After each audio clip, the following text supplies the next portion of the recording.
മാന്യ പ്രേക്ഷകർക്ക് ഇലഞ്ഞൂർ ബ്ലോഗിൻ്റെ പുതിയൊരു വീഡിയോയിലേക്ക് ഹാർദവമായ സ്വാഗതം. ഇന്ന് നമ്മൾ കാണാൻ പോകുന്ന വീഡിയോ ചീമച്ചേമ്പ് അഥവാ പാണ്ടിച്ചേമ്പ് എന്ന പേരിലൊക്കെ അറിയപ്പെടുന്ന നല്ല വിളവ് ലഭിക്കുന്ന ഈ ചേമ്പിൻ്റെ ഒരു വളമിടൽ രീതിയും മറ്റുമാണ്. അപ്പോൾ ഈ ചേമ്പിൻ്റെ നടിയിലെന്ന് പറഞ്ഞപ്പോൾ പാണ്ടിച്ചേമ്പിൻ്റെ അല്ലെങ്കിൽ ചീമച്ചേമ്പിൻ്റെ ഒരു വിത്ത് നമ്മൾ ഈ ചാക്കിൽ നട്ടു. അതിൻ്റെ വീഡിയോ നമ്മൾ ഇട്ടിരുന്നു. അപ്പോൾ സാധാരണഗതിയിൽ ഈ ചേമ്പിൻ്റെ ഈ പാണ്ടിച്ചേമ്പിൻ്റെ അഥവാ ചീമച്ചേമ്പിൻ്റെ തട അഥവാ ആ പഴഞ്ചേമ്പ് അതായത് വിത്തുകളുണ്ടാകുന്ന ആ ഭാഗം പല കഷ്ണങ്ങളായിട്ട് മുറിച്ച് ആണ് നമ്മൾ നടാറുള്ളത്. എന്നാൽ വിത്ത് നട്ടും നല്ല രീതിയിൽ വിളവെടുക്കാൻ സാധിക്കും എന്ന് നമുക്ക് നടത്തിയ പരീക്ഷണം നടത്തിയ വിജയിച്ചു. അതിൻ്റെ അടിസ്ഥാനത്തിൽ നമ്മുടെ പ്രേക്ഷകർക്ക് വേണ്ടി ചാക്കിൽ ഒരു വിത്ത് നട്ട് അത് കിളിച്ച് ഇപ്പം ഈ പരുവമായി. ഇപ്പം ഇതിന് രണ്ടാം വളം ഇടേണ്ടതാണ്. ആദ്യം നട്ടപ്പോൾ നമ്മൾ ചാണകപ്പൊടി, എല്ലുപൊടി അതൊക്കെ ഇട്ടാണ് നട്ടത്. കരിയിലൊക്കെ ഇട്ടാണ് നട്ടത്. ഇപ്പോൾ കിളിച്ചു വന്ന് ഈ പരുവമായപ്പോൾ രണ്ടാമത്തെ വളം ചെയ്യണം. 3 വളമാണ് നമ്മൾ ഈ ചീമച്ചേമ്പിന് ചെയ്യേണ്ടത്. അപ്പോൾ രണ്ടാമത്തെ വളം ചെയ്യുന്ന രീതിയാണ് ബഹുമാനപ്പെട്ട പ്രേക്ഷകരുമായിട്ട് ഞങ്ങൾ പങ്കുവയ്ക്കുന്നത്. അപ്പോൾ നമ്മൾ ആദ്യമായിട്ട് ചെയ്യേണ്ടത് ഈ ചീമച്ചേമ്പ് ഉൾപ്പെടെയുള്ള ചേമ്പുകൾക്ക് കാര്യമായ രോഗകീടബാധകളൊന്നും ഉണ്ടാവാറില്ലെങ്കിലും വളരെ അപൂർവമായിട്ട് വേരുചെയ്യൽ എന്ന് പറയുന്ന ഒരു രോഗമുണ്ടാകും. അങ്ങനെ വേരുചെയ്യൽ എന്ന് പറയുന്ന ഒരു രോഗം ഉണ്ടായിക്കഴിഞ്ഞാൽ ചേമ്പ് പൂർണ്ണമായിട്ട് നശിച്ചു പോകത്തില്ല. കാരണം വളർച്ച മുരടിച്ച് അങ്ങനെ നിൽക്കുന്നുണ്ടെങ്കിൽ നമ്മൾ അറിയാൻ വയ്യാതിരിക്കുവാണെങ്കിൽ നമ്മളത് കിളയ്ക്കുന്ന സമയമാകുന്നുണ്ടെങ്കിൽ അത് കിളച്ച് നോക്കുന്നുണ്ടെങ്കിൽ അതിനകത്ത് വിത്തൊന്നും കാണത്തില്ല. ആ നട്ട ആ ഭാഗങ്ങൾ മാത്രമേ അതിനകത്ത് കാണത്തുള്ളൂ. അപ്പോൾ അത് ഒഴിവാക്കാൻ, ആ വേരുചെയ്യൽ രോഗം ഒഴിവാക്കാനും നമ്മൾ ഇതിനകത്ത് ഇട്ടിരിക്കുന്ന വളം നല്ല രീതിയിൽ ഈ സസ്യങ്ങൾ ആഗിരണം ചെയ്യാൻ, ഈ സസ്യം അത് ഈ ചേമ്പ് ആഗിരണം ചെയ്യാനും വേണ്ടി ആദ്യമായിട്ട് നമ്മൾ ചെയ്യാൻ പോകുന്നത് സൂഡാമോണസ് എന്ന ആ പൊടി നമ്മൾ കലക്കി ഇതിൻ്റെ തണ്ടയിലും ഇലയിലും ഒഴിക്കുകയാണ്.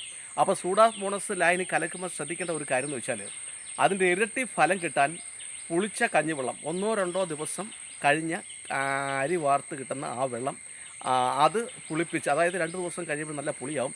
അതിനകത്ത് ഇരട്ടി വെള്ളവും കൂടി ഒഴിച്ച് വേണം നമ്മൾ ഈ സൂഡോമോണസ് ലായനി തയ്യാറാക്കാൻ. അപ്പോൾ ഇതാണ് അതിനുവേണ്ടി എടുത്തിരിക്കുന്ന കഞ്ഞിവെള്ളമാണ്.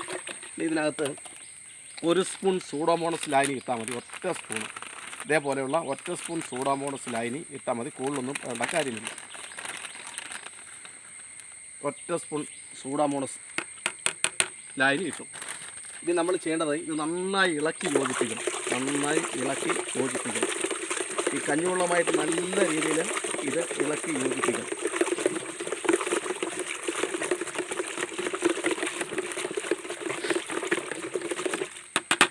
ഇളക്കി യോജിപ്പിച്ചു. ഇനിയും ഇത് ഒഴിക്കാൻ വേണ്ടിയിട്ട് നമ്മൾ ഒരു ക്യാനകത്തോട്ട് ഇത് ഒഴിക്കുകയാണ്. ഇല്ലെങ്കിൽ എല്ലായിടവും വീഴത്തില്ല. അതിനാണ് ക്യാനകത്തോട്ട് ഇത് ഒഴിച്ചു കൊടുക്കുന്നത്.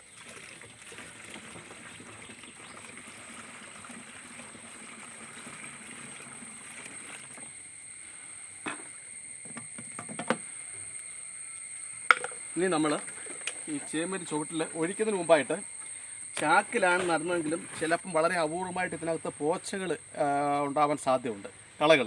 ആ കളകളൊക്കെ നീക്കം ചെയ്ത് മണ്ണ് ചെറുതായിട്ടൊന്ന് ഇളക്കിയിട്ടതിന് ശേഷം വേണം ഈ രണ്ടാമത്തെ വളപ്രയോഗം നമ്മൾ നടത്താൻ. ഇത് മണ്ണൊക്കെ ഇളക്കി റെഡിയാക്കിയിട്ടിരിക്കുകയാണ്.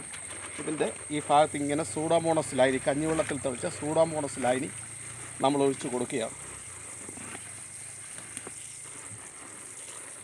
പിന്നെ പ്രത്യേകം ശ്രദ്ധിക്കേണ്ടത്, ചാക്കിലും ഗ്രോ ബാഗിലും ചട്ടിലും ഒക്കെ കൃഷി ചെയ്യുമ്പോൾ മഴയില്ലാത്ത ദിവസങ്ങളിൽ 2 ദിവസം കൂടുമ്പോഴെങ്കിലും ആവശ്യത്തിന് ജലസേചനം കൊടുക്കണം. ഇല്ലെങ്കിൽ ആ ചെടികൾ നശിച്ചു പോകാനുള്ള സാധ്യതയുണ്ട്. ഇത് ഒഴിച്ചു കഴിഞ്ഞിട്ട് അടുത്തതായിട്ട് നമ്മൾ ചെയ്യാൻ പോകുന്ന കാര്യം എന്ന് വെച്ചാൽ, നിങ്ങൾക്ക് കഴിഞ്ഞ വീഡിയോയിലൂടെ ഞാൻ പകർന്നു തന്ന ഒരു സംഗതിയുണ്ട്. ചീമക്കൊന്നയുടെ ഇല വെള്ളത്തിനകത്തിട്ട് ലയിപ്പിച്ചെടുക്കുന്ന ഒരു ലായനിയാണിത്. ദ്രാവക രൂപത്തിലുള്ള ഒരു വളമാണ്. ഇത് ഏത് കൃഷിക്കും ഉത്തമമാണ്. പച്ചക്കറികൾക്കൊക്കെ ആണെങ്കിൽ ആഴ്ച 1 ദിവസം ഇത് മാത്രം ഒഴിച്ചു കൊടുത്താലും നല്ല രീതിയിലുള്ള പച്ചക്കറികൾ കിട്ടും. ഇത് ഇത്രയും ഈ ഒരു ബക്കറ്റ് നിറച്ചുകൊണ്ട് ഇത് പെയിൻറ്റ് ബക്കറ്റ്, ഇത് ചെറിയൊരു പെയിൻറ്റ് ബക്കറ്റാണ്. ഇത് നമ്മൾ ഒഴിച്ചു കൊടുക്കുകയാണ്.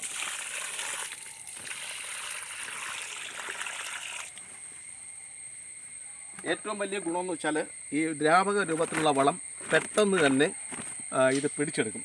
അതിനാണ് ഇടുന്നത്. പിന്നെ നമ്മൾ ഇട്ട് കൊടുക്കുന്നത് കടലപ്പിണ്ണാക്കാണ്. നമ്മൾ ഇട്ട് കൊടുക്കുന്നത് കടലപ്പിണ്ണാക്ക്.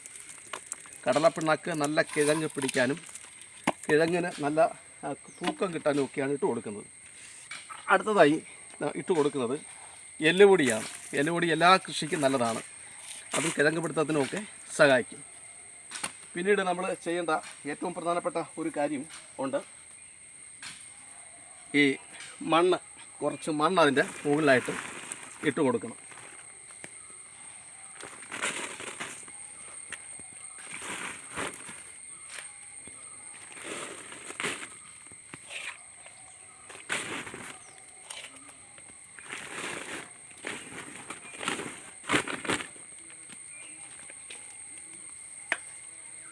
അതുപോലെ ചേമ്പിന് ഏറ്റവും കൂടുതൽ ആവശ്യം പച്ചില വളങ്ങളാണ്. അതുപോലെ കാലിവളം, അതുപോലെ തോലെന്ന് പറയുമ്പോൾ വൃക്ഷങ്ങളുടെ ഇലകളാണ്, അല്ലെങ്കിൽ നമ്മുടെ ഇവിടെയൊക്കെ നിൽക്കുന്ന ഈ കളകൾ ഇത് അറുത്തെടുത്ത് ഇതിനകത്ത് ഇട്ട് കൊടുക്കുന്നത് ഏറ്റവും നല്ലതാണ്.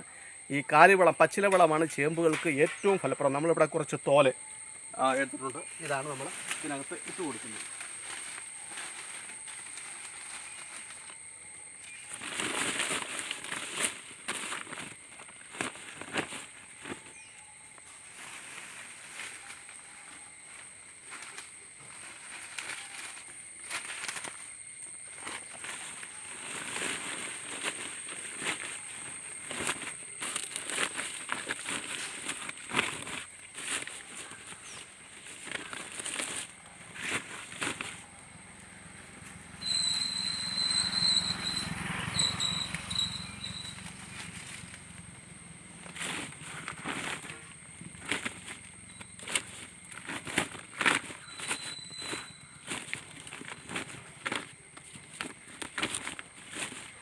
ഇത്രയും ചെയ്താൽ മതി.